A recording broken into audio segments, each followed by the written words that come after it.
Livro Fenômenos Psíquicos no Momento da Morte, de Ernesto Bozano. Primeira parte. Capítulo 5. Quarta categoria.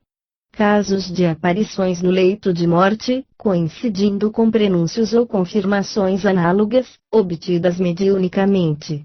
Esta categoria coloca-se entre as mais importantes, do ponto de vista científico, porque pressupõe aplicação, aos fenômenos, dos métodos de investigação experimental.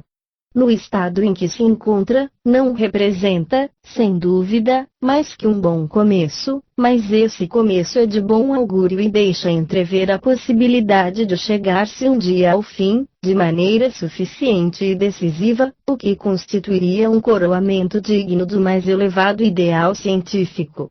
Como quer que seja, não é menos verdade que unicamente por meio desses métodos será possível esperar atingir a solução final dos problemas perturbadores, que se ligam às manifestações metapsíquicas em geral, problemas cujo alto valor teórico não interessa unicamente às doutrinas científicas e filosóficas, mas se estende e se eleva até tornar-se social e moral. Não se pode dizer, entretanto, que a introdução do prenúncio ou da reconfirmação mediúnica, no quadro fenomenológico das aparições, baste a eliminar totalmente a hipótese telepático-alucinatória. A esta os pesquisadores de hoje atribuem multiformes manifestações hipotéticas, de maneira a tornar quase impossível a sua eliminação na maior parte dos fenômenos mediúnicos. Em nosso caso poder-se-ia sempre imaginar que o fato de uma aparição no leito de morte, prenunciada ou reconfirmada mediunicamente, tem nascimento de uma relação telepática produzida entre a consciência do médium e a do doente ou entre as do médium, do doente e dos consultantes. Dos 7 casos que se seguem, os 4 primeiros parecem mais ou menos insuficientes, sob aspectos diversos, e só me decido a citá-los para acumular material metapsíquico, a serviço dos futuros pesquisadores. Não se poderia, porém, dizer outro tanto dos 3 restantes, que representam, ao contrário, uma importante contribuição em favor da objetividade das aparições de defuntos. Caso 39. Extraio do jornal of the American SPR, 1907, página 49. O professor Islop publicou uma série de visões de moribundos, cita, entre outros, este episódio concernente a 2 damas de seu conhecimento e transcrito por ele editado delas. 4 a 5 semanas antes da morte de meu filho, eu me achava em companhia de minha amiga, a senhora S., dotada de faculdades mediúnicas, e foi-lhe ditada uma mensagem, em que o espírito guia, uma menina que se designava pelo nome de Bridget, olhos brilhantes, promete ir ao leito de meu filho, gravemente doente de carcinoma. Ora, na noite que precedeu a de sua morte, meu filho queixou-se de que em torno de sua cama circulava uma menina e perguntou quem era. Tudo isso sucedia em Muskoka, a 160 milhas ao norte de Toronto. O doente ignorava absolutamente a mensagem obtida com a senhora S. O professor Islop observa. A amizade íntima existente entre a senhora S. e a senhora G., mãe do defunto, deixa supor a possibilidade de que alusões ou sugestões tivessem sido inconscientemente transmitidas ao filho antes da morte deste, ou que, no momento da experiência mediúnica, algumas observações tivessem sido trocadas, capazes de tirar ao incidente o valor que ele aparentemente apresenta. Caso 40. Por ocasião da morte do Sr. Ferneyog, de Maritzburgo, Colônia do Cabo, espiritualista inglês bem conhecido, diretor de revistas espíritas e médium psicográfico, publicou-lhe a Light o necrológio, de que extraio este parágrafo. A 22 de fevereiro de 1892, o Sr. Ferneyog teve a infelicidade de perder seu filho primogênito, de 5 anos de idade. Nessa época, as doutrinas espiritualistas não tinham atrativo para ele, deixou-se, porém, algum tempo depois, levar a uma sessão experimental. Lê-se em seu jornal pessoal, na data de 28 de novembro de 1894, o seguinte: a primeira prova de identificação se me apresentou justamente no momento em que ia renunciar às pesquisas. Manifestou-se certa senhora Nelson, que tinha sido, durante a vida, enfermeira de Maritzburgo, e que ditou: vai já à tua casa porque é lá que se encontra teu filho. A significação da mensagem estava ligada à doença do outro filhinho, Cirilo. Verneog teve a impressão imediata, e logo após perfeitamente justificada, de que o filho que se achava em sua casa era Reginaldo, vindo para receber seu irmãozinho Cirilo, também ele destinado a morrer. E o fato de que essa impressão não era fruto de uma imaginação exaltada, foi confirmada pelo seguinte: Cirilo, um instante antes de morrer, pronunciou com irritação o nome do irmãozinho Reginaldo, dizendo-lhe que se fosse embora, que não queria ir com ele, que queria ficar com sua mamãe. Caso 41. Extraios dos Annali dello Spiritismo in Italia, 1875, páginas 120 e 149. A relação do caso ocupa 10 páginas dessa revista. Narrarei tão somente as passagens principais. O relator é o conhecido espírita da primeira hora, Reinaldo Dallargine, e os protagonistas pessoas de sua intimidade. Ele escreve: o Dr. Vincente Gubernari, natural de Maremes, na Toscana, instalou-se definitivamente em Arcetri, deliciosa região perto de Florença, e, se bem que não fosse médico oficial, exercia igualmente sua profissão. Gubernari, favorecido dos bens da fortuna, esposara Isabel Segardi, de Siene, descendente de uma família patrícia dessa cidade. Também ela era rica e tinha trazido ao marido um dote não desprezível. Os esposos convieram no fazer doação recíproca de bens e a senhora Gubernari fizera seu testamento nesse sentido e supusera que o marido tinha feito outro tanto em seu benefício. Posto que o senhor Gubernari, materialista como era, zombasse do espiritismo e dos espíritos, não pôde deixar de impressionar-se, vendo muitos de seus amigos, que ele sabia bem instruídos, isentos de preconceitos e outrora mais anti-espíritas que ele, tornarem-se repentinamente crentes com as manifestações espíritas. Um belo dia, pois, o doutor, ou porque se quisesse convencer pessoalmente, ou porque se quisesse divertir à custa dos amigos, manifestou-lhes o desejo de tentar uma experiência na própria casa e convidou-os a nela a tomar parte. Logo que os experimentadores formaram a cadeia em torno da mesa, um espírito agitou-a, com força surpreendente. E o doutor ficou extremamente admirado quando, perguntando-se o nome do espírito presente, este lhe respondeu: tua tia Rosa. O doutor ficara órfão, com pouca idade, e fora educado com ternura por essa tia, que lhe tinha servido de mãe.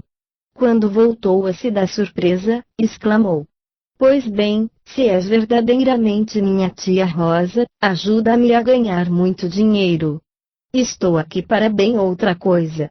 Vim para aconselhar-te a mudar de vida e pensar em tua mulher, respondeu o espírito. Já pensei em minha mulher, respondeu, sem vergonha, o doutor, tanto que ambos fizemos nossos testamentos, com benefícios recíprocos. Mentira! Respondeu o espírito, sacudindo fortemente a mesa, para demonstrar o seu descontentamento. Ela te deixou tudo, sim, mas tu não lhe deixaste nada. A senhora Gubernari tomou parte, então, no diálogo, e querendo persuadir o espírito de que seu marido tinha feito testamento em seu favor, disse, corajosamente, que ele podia prová-lo, mostrando o mesmo testamento aos amigos presentes. O doutor, em consequência dessa intervenção inesperada de sua mulher, viu-se comprometido e sem saber como sair-se do aperto. sabia o que lhe dizia a consciência e lhe era impossível mostrar os documentos, declarando que o espírito não tinha dito a verdade. Muito perturbado com o incidente, declarou, então, que não faria ver a ninguém o testamento. E o espírito, agitando a mesa com força ainda maior, respondeu: Tu és um impostor. Sim, eu te repito. Esqueceste tua mulher em teu testamento, só te lembraste da tua criada, por quê?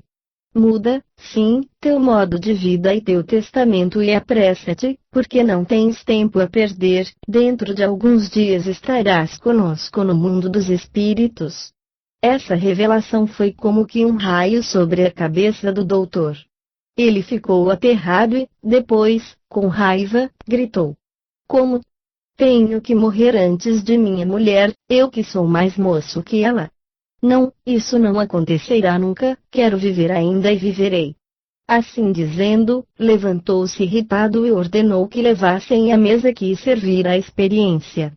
No dia seguinte, um dos seus amigos, o coronel Maurício, para acalmar-lhe a agitação, falou-lhe de possíveis mistificações espíritas e lhe disse que, nessa noite mesma, iria à casa da Condessa Passerini, a fim de pedir uma sessão de contraprova.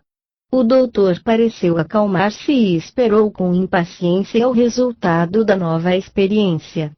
O coronel Maurício foi, com efeito, à casa da Condessa Passerini e, começada a sessão, perguntou ao guia se conhecia o que tinha sucedido a noite precedente em casa do Dr. Gubernari.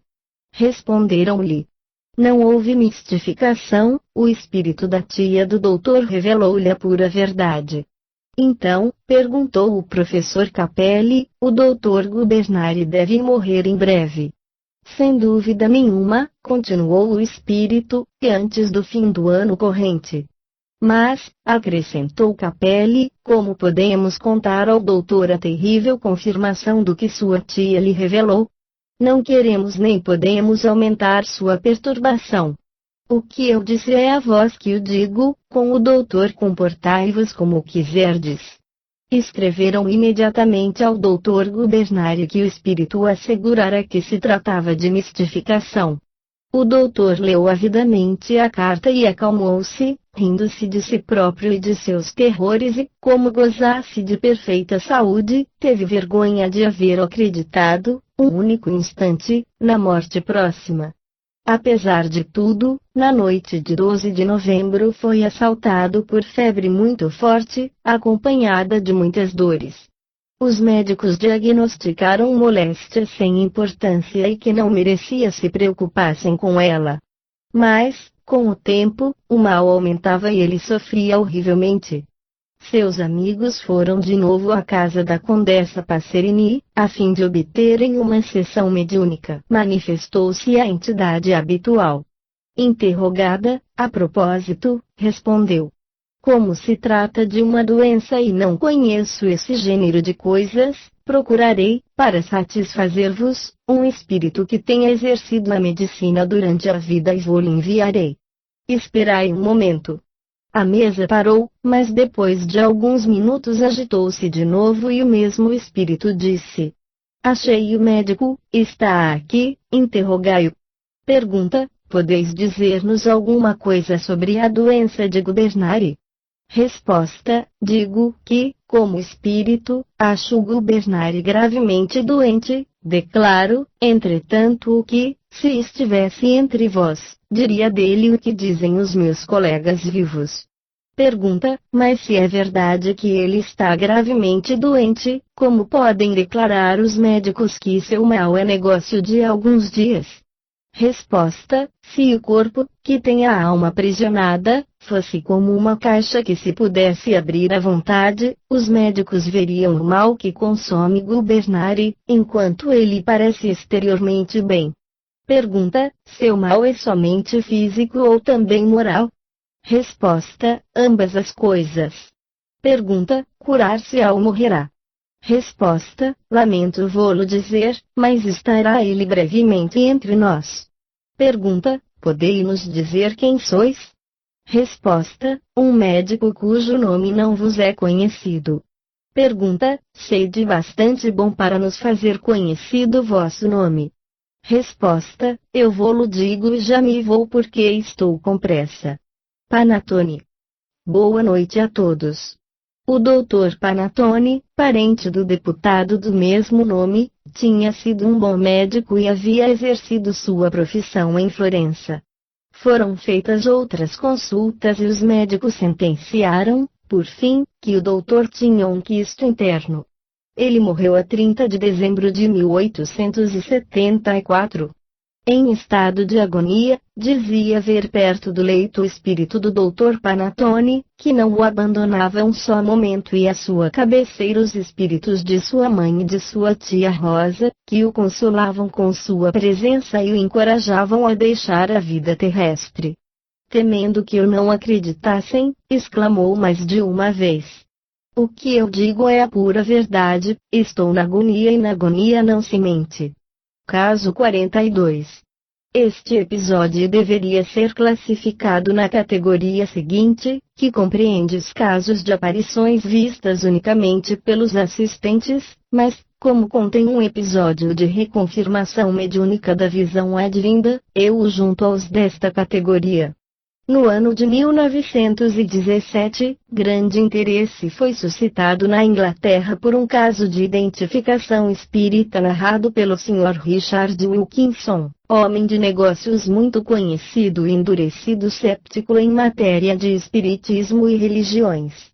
Tendo perdido o filho na guerra, foi levado pela mulher assistir a uma sessão mediúnica, durante a qual se obtiveram excelentes provas da presença e da identidade do jovem.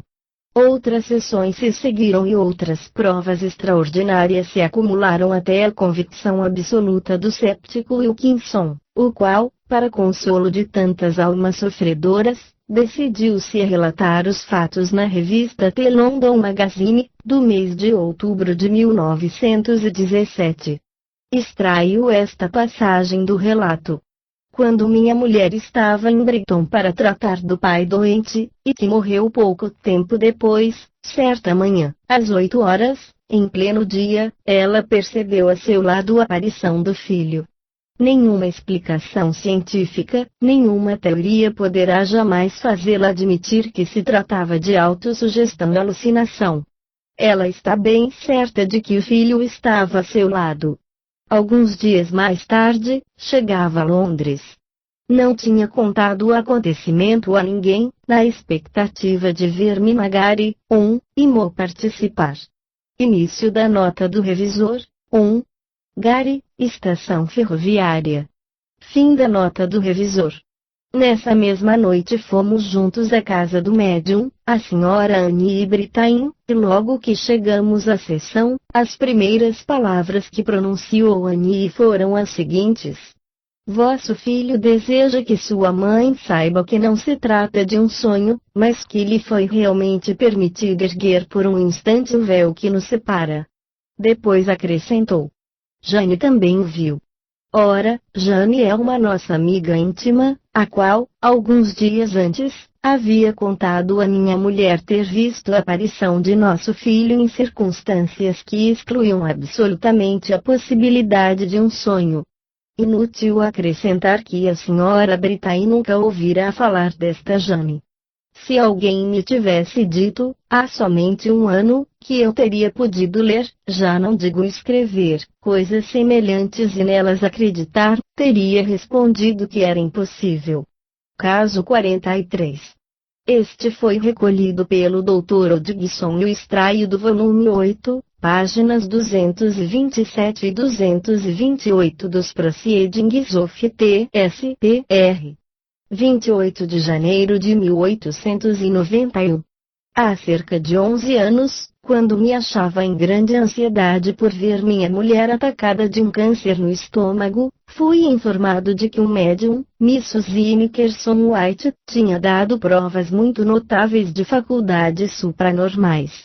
Ia vê-la, sem me fazer conhecer, e pedir uma sessão, que me foi concedida. Apresentou-se, na sessão, uma entidade que afirmava ser a irmã de minha mulher, disse chamar-se Maria, o que era exato, prosseguiu falando de fatos e de negócios de família, absolutamente verdadeiros, deu exatamente o nome de minha mulher, Elisa Ana, descreveu-lhe a doença, predisse que ela não sobreviveria e que não lhe restava mais que alguns meses de vida.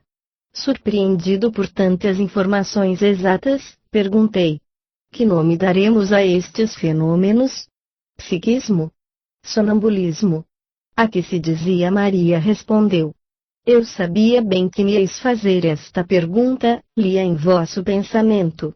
Tirais, pois, do meu pensamento tudo, que dizeis? Perguntei. Não, respondeu ela, e para eu provar, direi alguma coisa que não está em vosso pensamento. Anuncio-vos que daqui a 3 dias Elisa Ana dirá que eu lhe apareci, ao mesmo tempo que nossa mãe, que espero trazer comigo. Farei notar que a mãe de minha mulher estava morta havia 45 anos e irmã, 6 a 7 anos apenas. Guardei naturalmente segredo do que se havia passado. 3 dias depois, a enfermeira correu, muito agitada, para advertir-me que o estado de minha mulher tinha piorado, que ela mostrava evidentes sinais de delírio, que tinha chamado, de repente, sua mãe e sua irmã, falecidas, depois do que tinha saltado da cama e corrido para a porta, gritando: fique mamãe, pare, Maria. Não vão ainda.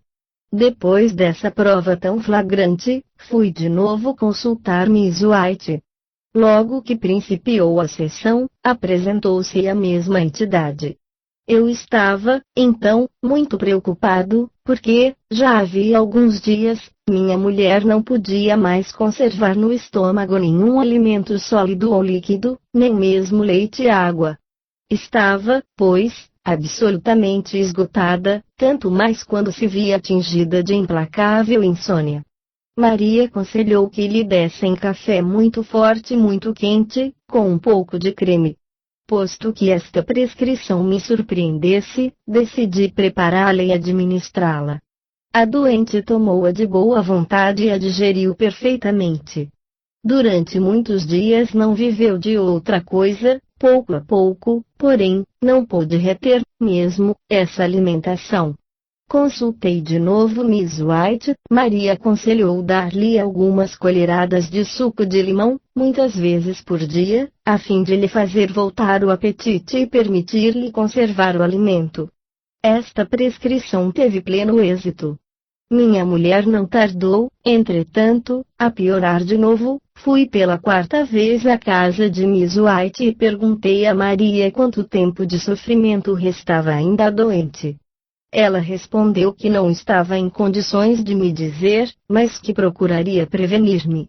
A primeira vez, disse ela, que a doente declarar haver-me visto, não deveis mais vos afastar de sua cabeceira. Alguns dias depois, pelas 3 ou 4 horas da manhã, fui substituir a enfermeira, que me advertiu. Mami, fazia alusão à minha mulher, disse há pouco que viu de novo sua irmã falecida. Alguns instantes depois, minha mulher murmurou: eu me vou, e dizendo estas palavras exalava o último suspiro. Assinado, é Paige, Mary A. Paige, aliás, Mary Docherty, a enfermeira. No fato que precede a propósito da primeira dupla aparição, poder-se-ia muito razoavelmente dizer que sua realização matematicamente exata foi produzida por um impulso telepático, originado no pensamento subconsciente do médium ou então no do marido. É menos fácil explicar a visão que precedeu imediatamente a morte da doente. A tarefa não seria difícil se a visão fosse produzida em presença do marido. Nesse caso, poder-se-ia legitimamente supor que Paige, verificando no rosto da doente os sinais de agonia, tivesse pensado na promessa que havia recebido de Maria, transmitindo, assim, à enferma o fenômeno alucinatório correspondente. Mas o episódio não se passou dessa forma. Viu-se que foi a enfermeira quem avisou o marido da aparição que se dera. A explicação de que se trata não é, portanto, aplicável a este caso. Parecerá, pois, insuficiente a hipótese telepática, salvo se quiser procurar a chave deste mistério, assim como já foi proposto para explicar profecias análogas obtidas por Madame Piper, na possibilidade de que haja fenômenos de comunicação telepática entre subconsciente e subconsciente, isto é, fora da participação das consciências normais respectivas, excetuadas algumas irrupções acidentais do subconsciente no consciente, de modo a determinar os episódios que acabo de citar. Segundo esta hipótese, seria preciso imaginar que o subconsciente do doente tivesse tido pressentimento da iminência de sua morte e esse pressentimento fosse percebido telepaticamente, quer pela consciência do médium, quer pela do marido, e tivesse sido a fonte do fenômeno correspondente de repercussão telepática na consciência normal da doente. Concebe-se que esta hipótese não se recomenda pela simplicidade e não tem o dom de convencer facilmente um investigador imparcial. É claro que, por semelhantes teorias, tão embrulhadas e bem mais engenhosas que sérias, ultrapassam-se as fronteiras da indução científica para entrar-se de velas pandas no domínio ilimitado do fantástico. Caso 44. A fim de facilitar a compreensão do interessante acontecimento que vou narrar, devo observar primeiramente que sob o pseudônimo de Elisa Manor se oculta uma senhora que foi conhecida pelos professores Hodgson e F. W. Mears. Essa senhora tinha um tio, designado no relato por M. F., o qual morreu na véspera do dia em que Hodgson teve com Madame Piper a sessão de que tratamos. A nova da morte de M. F., tio de Elisa Manors, foi incerta em um jornal de Boston e aconteceu-me lê-la quando ia para a sessão. A primeira mensagem escrita foi recebida de Madame Elisa, o que eu não esperava. Ela escreveu de forma ágil e clara, anunciando que F. se encontrava na sessão, embora não estivesse em condições de poder comunicar-se diretamente. Acrescentou que queria informar-me do modo por que tinha ajudado F. a se reunir a ela. Explicou que se achara presente em seu leito de morte, que lhe tinha dirigido palavras de encorajamento, que nos fez conhecer, e que continham uma forma de expressão desusada. Afirmou ainda que ele, F., tinha ouvido essas palavras, que a tinha mesmo visto e reconhecido. Ora, tudo isso me foi confirmado, ponto por ponto, da única maneira pela qual era então possível, isto é, por meio de um amigo muito íntimo de Madame Elisa, de mim mesmo e de um próximo parente de F. Mostrei-lhe a ata da sessão e, 1 ou 2 dias depois, o parente que se tinha achado no leito de morte declarou espontaneamente a esse amigo que F., morrendo, tinha-lhe dito que havia visto diante de si sua sobrinha Elisa, que esta lhe falara e repetiu, então, as palavras que lhe havia ela dirigido. Essas palavras que o parente de F. repetiu ao amigo eram bem as que Madame Elisa relatara por intermédio de Madame Piper em transe. Inútil acrescentar que eu ignorava absolutamente isso. Professor R. Hodgson, Proceedings of T.S.P.R., volume 13, página 378. Este fato parece sugerir quase irresistivelmente a explicação espiritualista. É preciso, entretanto, não esquecer que as pessoas das quais F., moribundo, estava rodeado, conheciam necessariamente o incidente, o que permitiria supor um fenômeno de percepção telepática, ou seja, comunicação direta e à distância entre duas mentes, ou telestésica, ou seja, percepção à distância, telepatia, entre a subconsciência da senhora Piper em transe e subconsciência das demais pessoas. Entretanto, a explicação deve necessariamente parecer forçada e gratuita, tanto mais se considerarmos que a senhora Piper não conhecia essas pessoas. Se esta circunstância não basta afastar completamente a hipótese telepática, torna, pelo menos, inteiramente improvável. Caso 45. Tiro este episódio da relação do professor Hodgson, sobre as experiências com a Sra. Piper, página 121, relação que foi impressa no volume 8 dos Proceedings of T.S.P.R. Os nomes dos protagonistas deste fato são designados por suas iniciais. 5 de abril de 1889.